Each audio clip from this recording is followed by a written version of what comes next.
DNA replicates itself. That means there are in a DNA molecule there are two strands. Each strand can synthesize its own complementary strand acting as the template. That means in the parental strand, if the base is adenine, the newly synthesized strand will be its complementary thymine, and if it is guanine, the new strand will contain cytosine, and this way a complementary strand is formed from each strand. Therefore, after completion of this polymerization process, the new strand formation is complete, and the old parental strand and the new strand together form a DNA molecule where one strand is old and the other strand is new, and the old strand acts as the template ছাঁচ। যেমন আমরা ঠাকুর তৈরির সময় প্রতিমা তৈরির সময় ছাঁচের ব্যবহার দেখেছি। একটা ছাঁচের মধ্যে কাদা তৈরি করে সেখানে মাটি তৈরি করে সেখানে যতবার প্রেস করা হয় একই রকম মুখটা হবে, তেমনি maintaining high rate of fidelity parental strand থেকে তার কমপ্লিমেন্টারি স্ট্র্যান্ডটা তৈরি করবে। This type of replication is called semi conservative type. This was predicted by Watson and Crick soon after the publication of their paper on the structure of DNA, but they could not prove it. The prediction was there. The theory was proven in ingeniously designed experiments by Michelson and Stahl in 1957. These two scientists, Michelson and Stahl, grew E. coli bacteria. You know E. coli, which is a native in our intestine, and E. coli bacterial cells were grown for many generations in a medium in which the sole nitrogen source ammonium chloride contained 15N, that means the heavy isotope of nitrogen, instead of the normal more abundant light isotope 14N. One thing, ammonium chloride NH4Cl is supplied in the culture media because you know that purine and pyrimidine are nitrogenous bases. They contain nitrogen at different points. I have discussed it while talking about the structure of DNA or RNA, and those nitrogens are those normal nitrogens, those light isotopes 14N are normally there, but if these bacteria are cultured for many generations in a medium containing 15N, containing ammonium chloride with 15N or the heavy isotope of nitrogen, then the DNA isolated from these cells had a density about 1% greater than that of normal DNA, that is 14N DNA. Although this is only a small difference, a mixture of heavy 15N DNA and light 14N DNA can be separated by centrifugation to equilibrium in a cesium chloride density gradient. I talked about density gradient separation process as discovered by Swedberg, and on the basis of which the ribosomes are termed on the basis of the rate of sedimentation in a certain solution. In case of ribosomes, sucrose solution was used, and the ribosome particles sedimented, and the rate of sedimentation was measured, and as it was discovered by Swedberg, the rate of sedimentation is defined as Swedberg unit S. So ribosomes are called 50S, etc. And here also, in place of the E. coli cells were grown in the 15N medium, and then they were transferred to a fresh medium containing only the 14N isotope, where they were allowed to grow until the cell population had just doubled. By the way, I want to mention that for duplicating DNA in a E. coli cell, it takes just 30 minutes. That means it is very easy to perform the experiment, and also easy to grow the population for a few generations. They were allowed to grow until the cell population had just doubled. That means one cell divided into two.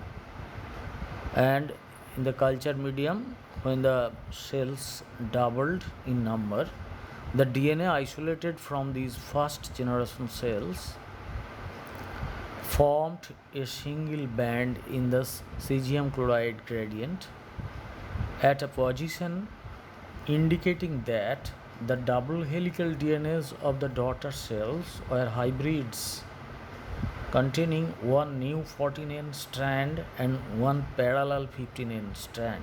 I am giving you a picture which will speak for itself, and it will be crystal clear for you. And this result argued against conservative replication, which was previously thought that the two strands of a DNA molecule synthesize one strand each, and the newly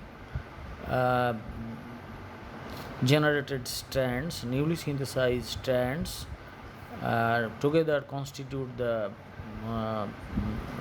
daughter DNA molecule, and the parental part remains together.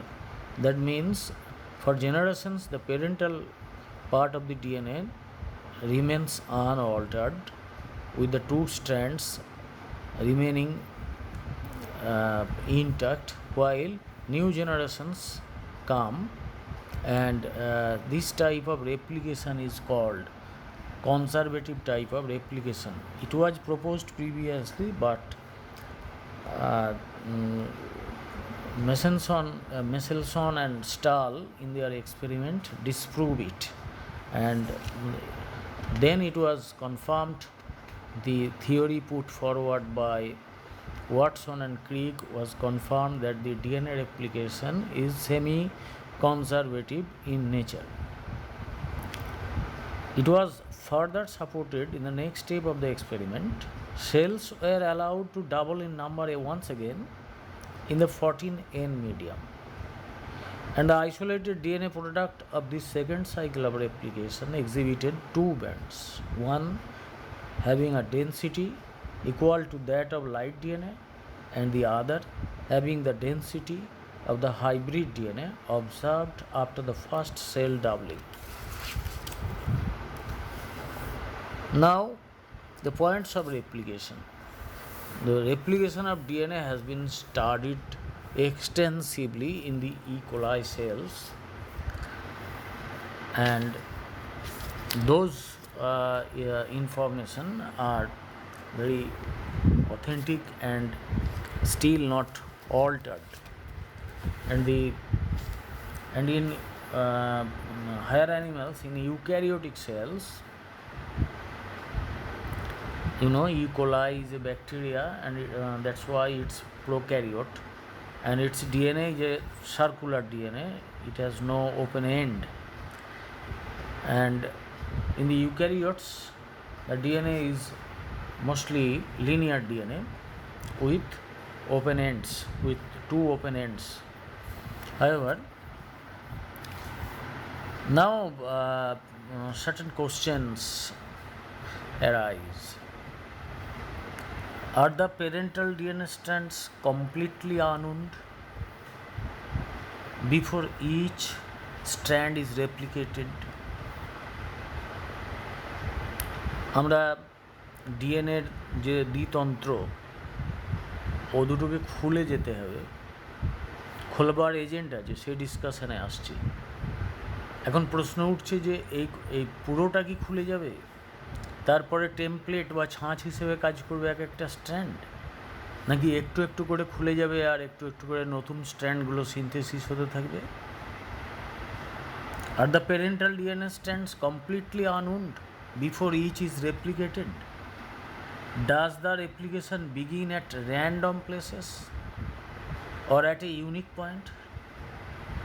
These are the questions that arose in the minds of the scientists.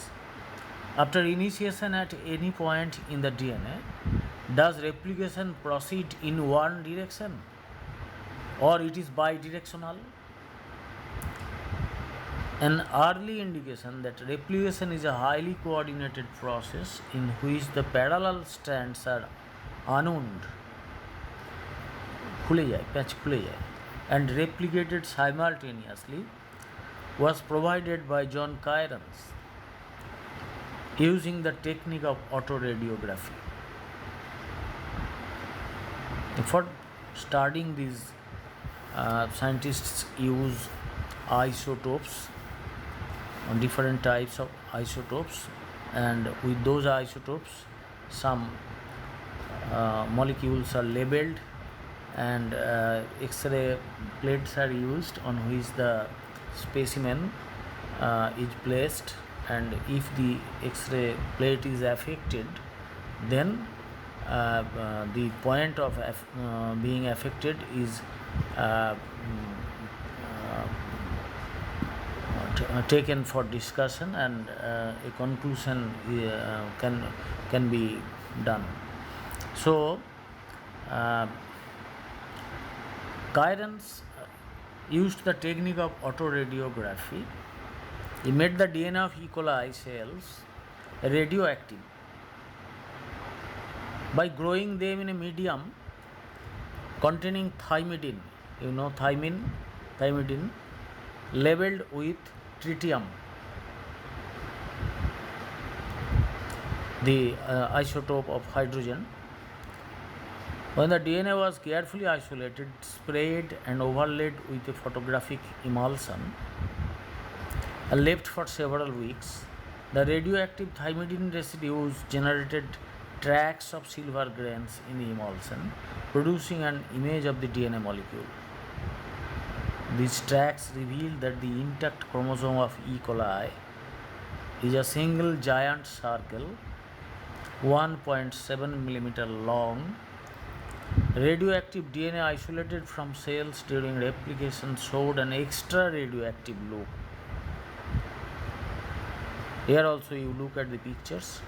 The amount of radioactivity in the loop relative to the remainder of the DNA led Kyrens to conclude that the loop in the DNA was the result of the formation of two radioactive dotted strands, each complementary to a parent strand.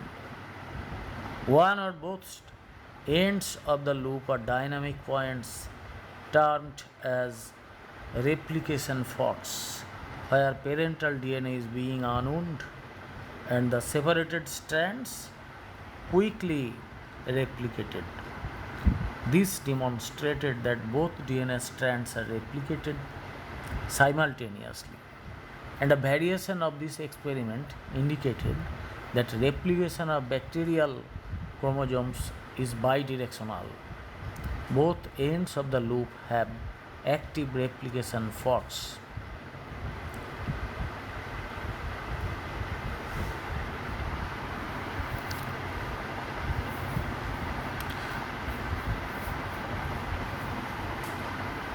The DNA synthesis proceeds in a 5' to 3' direction and is semi-discontinuous.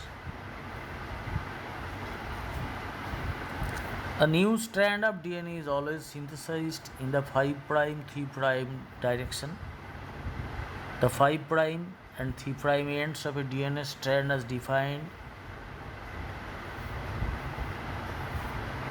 as I told before, that containing in the 5' end there is the phosphate, and in the 3' end there is the hydroxyl group.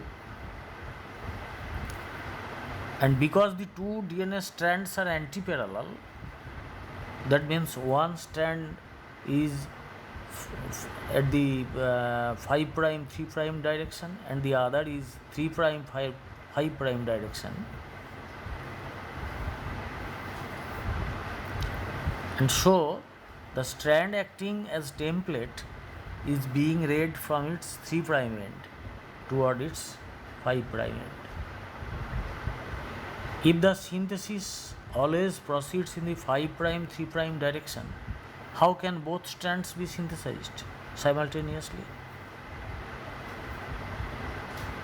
One strand is at 5', 3' direction, and the other complementary strand is at 3', 5' direction, and the synthesis occurs in a 5', 3' direction. So that means the strand that is in 3', 5' direction can be replicated continuously, but the other strand which is at 5', 3' direction, there the complementary strand will start as 3' strand and end as 5'. So this direction is not possible in the 5', 3' strand. So the question is, if both were synthesized continuously as the replication fork moved, one would have to undergo a 3', 5' synthesis. This is not possible. This problem arose and it was resolved by Reiji Okazaki and his colleagues in 1960s. Okazaki found that one of the new DNA strands is synthesized in short pieces, now called Okazaki fragments. This work ultimately led to the conclusion that one strand is synthesized continuously and the other discontinuously. The continuous strand is called leading strand. It is in the direction of 5', 3', and the synthesis proceeds in this direction as the replication fork moves. The discontinuous or the lagging strand is the one in which 5' synthesis, 5' to 3' synthesis proceeds in the direction opposite to the direction of fork movement. That means fork is opened from the 3' end to the 5' end of one strand, and continuous strand or leading strand is synthesized continuously as a complementary strand, but in the other strand, the 5, which is 5', 3', there synthesis of DNA occurs from 5' to 3' direction, nearest from the replication fork to the outward 5 prime point. And I am giving you a video to make you understand what is happening. Actually, this is a process which cannot be understood by giving a lecture only. I should draw some pictures and try to make you understand.